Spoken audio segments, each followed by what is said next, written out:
Join From Beer to the Bible every week as Irvin Lee and co-host Sarah Oliveira McDonald warn others of the consequences of drug and alcohol addiction by being the voice of faith-based recovery. Every week, Irvin and Sarah help people get access to the treatment and counseling they so desperately need. They explore the depths of addiction and give practical life examples of how to recover and develop a new rhythm of living.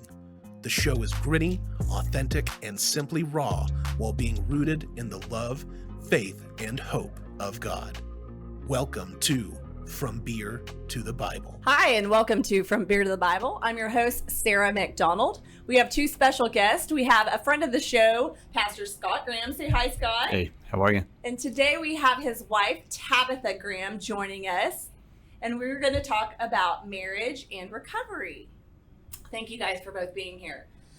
Before we get started, we're going to go to the Word. And we're coming to you in Luke 1:78 and 79. Because of the tender mercy of our God, whereby the sun shall visit us from on high, to give light to those who sit in darkness and in the shadow of death, to guide our feet into the way of peace. Can we sit with that real quick? So, Pastor Scott and his wife are both in recovery. As said before, they are in recovery. They love Jesus and now own a business. So we're going to talk to them a little bit today about how they did that, a little bit about their story, and a little bit about their rhythm of living today and how that works for them. So thank you guys for being here on the show, and let's just jump right in. Let's talk, if you remember, Pastor Scott was on our show talking about his story a little bit. He does a prison ministry. So I just want to continue where we left off. Pastor Scott told us a little bit about his story, what he's doing today, and we're going to kind of piggyback off that. So you were in prison, as we recall from the last show, and I want to continue from there about how your story unraveled. So let's go from there. I'll start from where we began. Perfect. So in 2015, I was on yet another relapse, and some way somehow I found my way to Tabby, and we met in a drug deal. She was supposed to pick up drugs. I wasn't even a drug dealer at the time, and it just worked out. So a couple of weeks into us hanging out, we just started talking about God and recovery, and then this light bulb started coming on, and we were strung out and just really still out of our minds at the time. But there was a hope. Yeah. There was a hope, and to see the light bulb come on in her eyes, like I'd never seen that in the drug world, and so we decided that we would come to Dallas. So are you in a drug deal together, using together? Yes, we were friends for a little bit, and then we decided to start dating. And then he started talking about God. And I was like, whoa, I have not heard anybody talk about God like this in so long. And I forgot, I grew up in a Christian school and then just was lost, for many, many years. And then when I met him, I heard him talking about God. And so we went from there. Eventually, he asked me to move to Texas and to get sober. And I was like, okay, why not? Then here we are. So, yeah.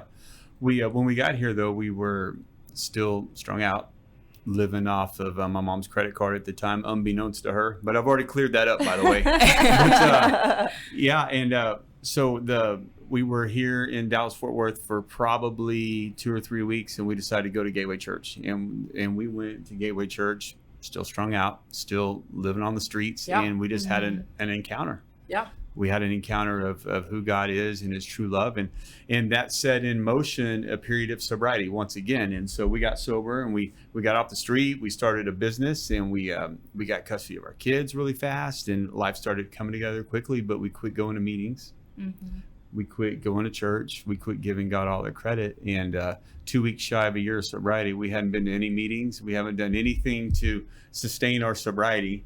And we're living in fear and negative thinking and just all the anxieties of life and all the things that trying to do this recovery thing without the power of God in our lives.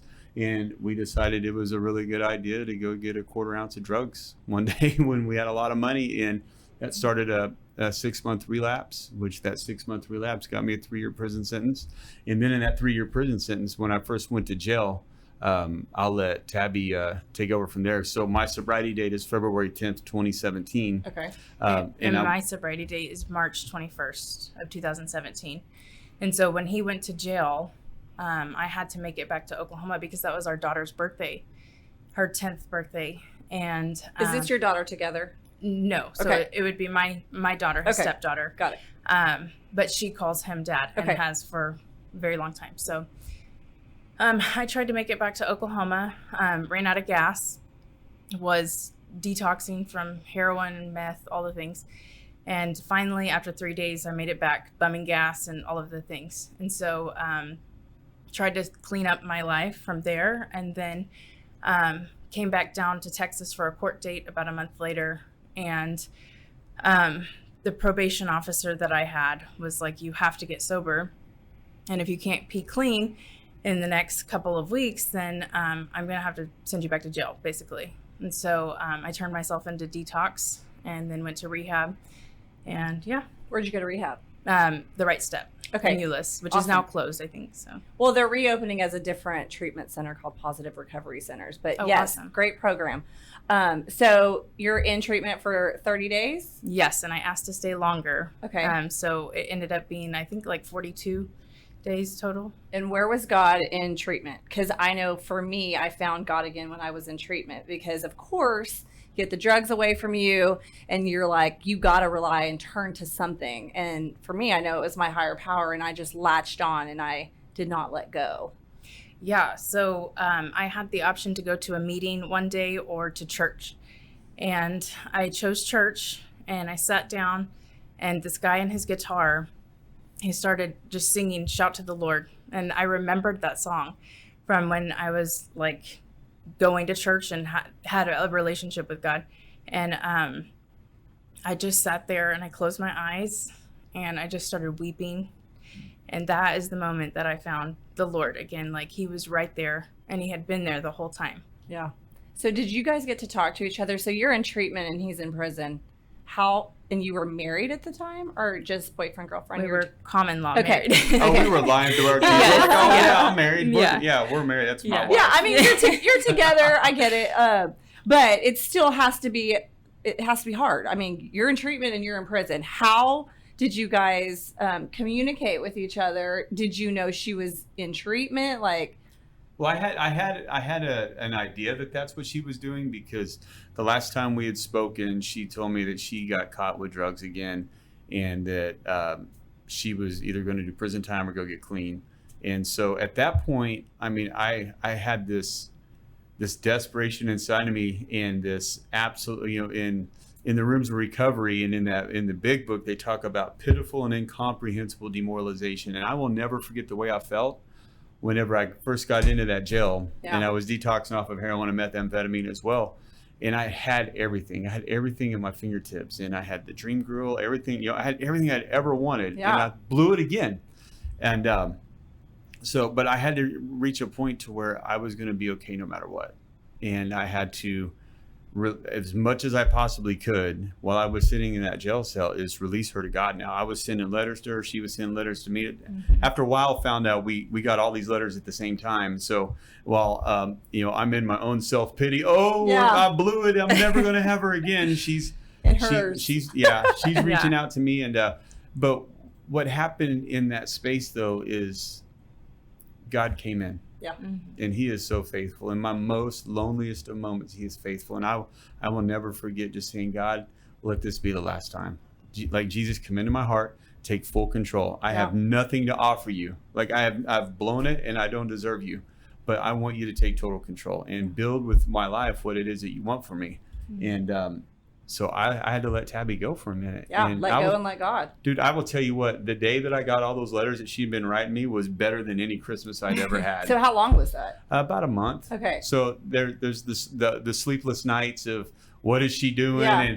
and if I could get her on the phone before she went to rehab, me trying to control things while I'm in jail. Like Absolutely. All the sick stuff that we all walk Yeah. through. I mean, but, it's hard enough to get sober by yourself, much less get sober. And, a lot of us in sobriety are codependent. And a lot of people think codependency is just relying on other people, but it's really relying on that person and their moods and their actions and what they're doing, and constantly thinking about what they're doing and consuming everything. So again, you're codependent on her instead of focusing on your own recovery. And a lot of people in recovery have both. They're codependent and they have substance abuse issues. And so I think a lot of people get into the rooms of Alcoholics Anonymous being a codependent or being an Al-Anon person, and they realize, oh, I have both of these issues. That's what happened to me anyways.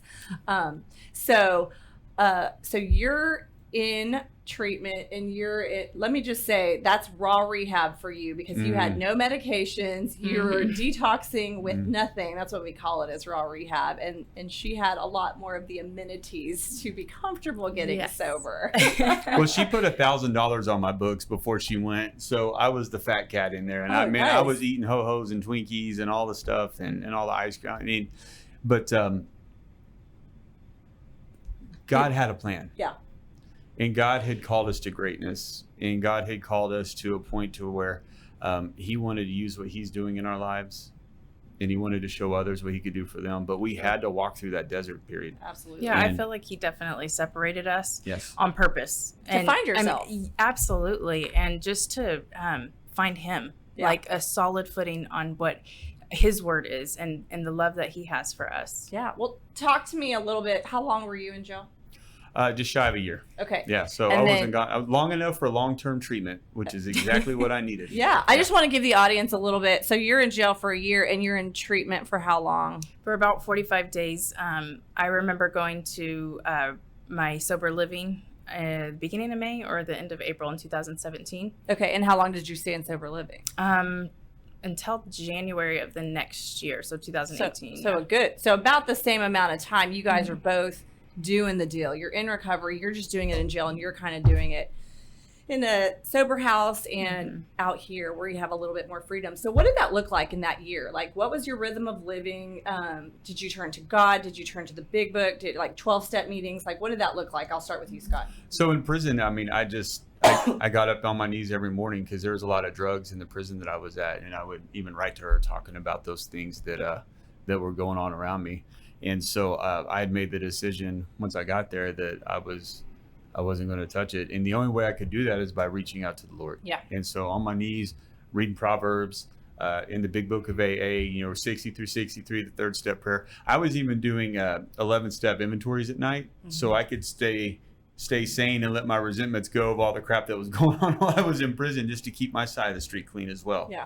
But that was the rhythm. Anytime I could participate in church or I could participate in any type of recovery meetings, I would go and be a part of that as well. And I also played drums in our worship band while I was in prison. So awesome. Yeah, it made things go a lot quicker for me. But another big part of my walk while I was incarcerated, though, was as Tabby came around and got out of treatment and got into Simply Grace, she got the phone thing worked out. So in prison, in order to call somebody, there's a lot of red tape you've got to follow. So once we got that lined out, we talked all the time. So that was a big part of my deal. And through seeking the Lord and through walking with God and all the things that it takes to have a relationship with the Lord, I was able to find myself at more peace in my relationship with Tabby and in myself than I'd ever been all of my life. I mean, from the time that we met all the way to the time I was incarcerated, I was more free in my relationship with her while I was separated from her than I'd ever been.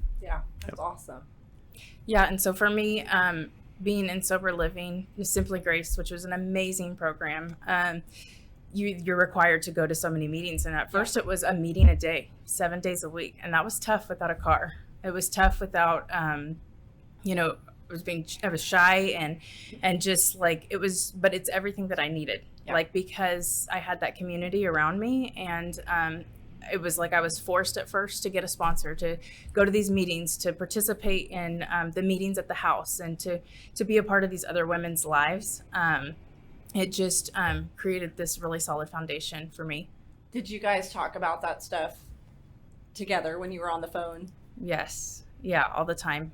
He would talk to me about scriptures he had read, or this awe-inspiring moment that he had with the Lord that morning, or whatever, whenever we were able to talk on the phone. But yeah, he was leading me to the Lord, like while he was in prison. Yeah. Yeah. Y'all were both leaning on each other. I love that. Mm. So like what's it like for both of you to be in recovery and married? It's the best, really. I love that. Yeah, it is the best because I don't have to control her. And like the old me wants to control every little thing in my life, Yeah. and including the people around me. And it's been hard to learn not to control that. I know it's as shameful as that may sound, but I'm being really transparent. Like I've got control issues. Like So do I. so I'm in Not good me. company. Yeah. She says that, but let me get upset about something. She wants to control that. Yeah. Well, me and my husband are both in recovery as well, and it's hard. It's great when it's working really great, but it doesn't always work really great. And I want to tell the listeners and the viewers that as well. Like, it is awesome to be both in recovery. There's a lot of marriages out there that one is in recovery and one isn't. There's not a one size fits all. But when things are going well and we're both working our programs, we don't have to worry about each other. And if somebody is off the beam, that's what I like to call it, is off the beam, and one person is really working their program, you have to just let go and just trust that the Lord has a plan for that. Whether it's to get them in a little bit of hot water, and that might just, be a slip. That might be a slip with work. That might be a slip with your kids, or yelling at your kids, or catching yourself in those things. It might be a real relapse slip. It's for there's a reason that God has that plan for that person. And I think that's the hardest thing, is just to let go and know that God's got this, I don't. But when I do let go of control, he fixes it a lot faster. I don't know if that is your experience. Yeah, well, step 10 has been so paramount in my life. And I learned how to work step 10 when I got out of prison. We had a mentor of ours help us start our business, our first business. And so what a better way to learn how to practice step 10 than riding in a vehicle with your spouse all day long. Yeah. Because, man, I put my foot in my mouth, and I didn't have a driver's license at first, and we had this new truck, and Tabby was driving it all the time. So I was already resentful and bitter because I didn't get to drive this new truck, but I wanted to do things right. Wait, so you were driving the truck and he was just, Yes, I love that. I was driving from the back seat, and she wasn't doing it right. So I'd freak out, and then I'd call my sponsor and say, hey, this is what's going on, and In front of me. He would call his sponsor in front of me. I was just trying to learn. But learning how to clean up my messes as I've gone along, that was a really big part of the foundation that God laid for us, is that, man, when I'm wrong, I got to go fix it. And in step 10, it says we continue to watch for selfishness, resentment, dishonesty, and self-pity. And then when these crop up, we ask God at once to remove them. Then we discuss it with someone immediately and make amends quickly if we've harmed anyone. Then we turn our thoughts to someone else.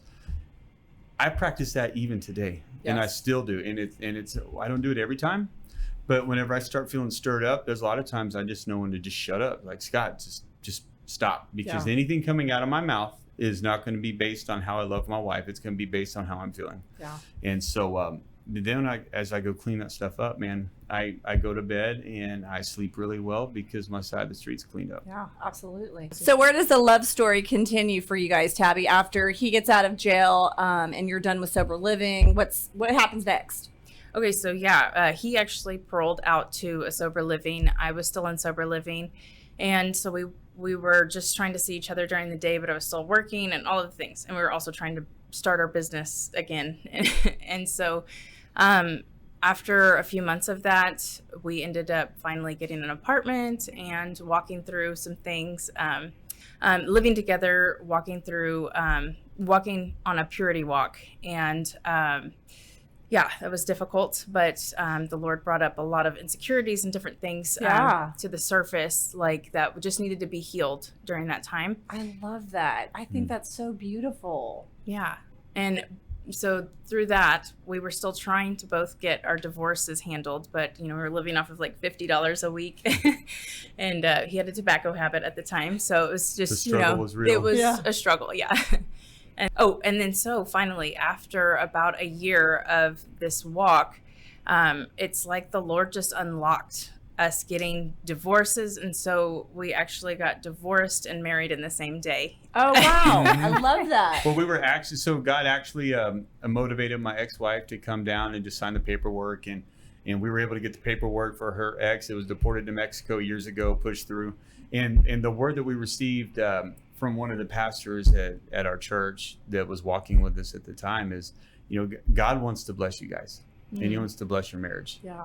And he can't do that if you're not walking in purity. So I want to challenge you guys to walk in this. And so however long it takes, the Holy Spirit will take over, and you guys will. Did that vision come to you or both of you, or did you talk about it? I don't remember. I just remember it's like all of a sudden this thing was unlocked, and it was like, bam, bam, bam. We can get, we just fill out the paperwork and file it. And then the money came. It was so beautiful. So that is just God's faithfulness. Yes. So the same day we were divorced, we were remarried.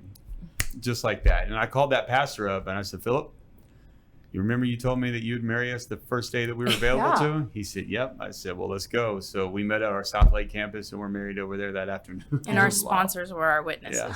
I love that. And our kids were there too. Yeah. Well, we're going to come back for part 2 of this story and pick up where we left off. Thank you both for being here. Tune in for part 2 of Marriage and Recovery with Tabby and Scott. Thank you for tuning in to this week's From Beer to the Bible. Make sure to tune in next week when Irvin and Sarah gift you with even more addiction recovery information. Make sure to like, share, and subscribe. You can find us on YouTube, Facebook, Twitter, and Instagram. And remember, we're always there for you.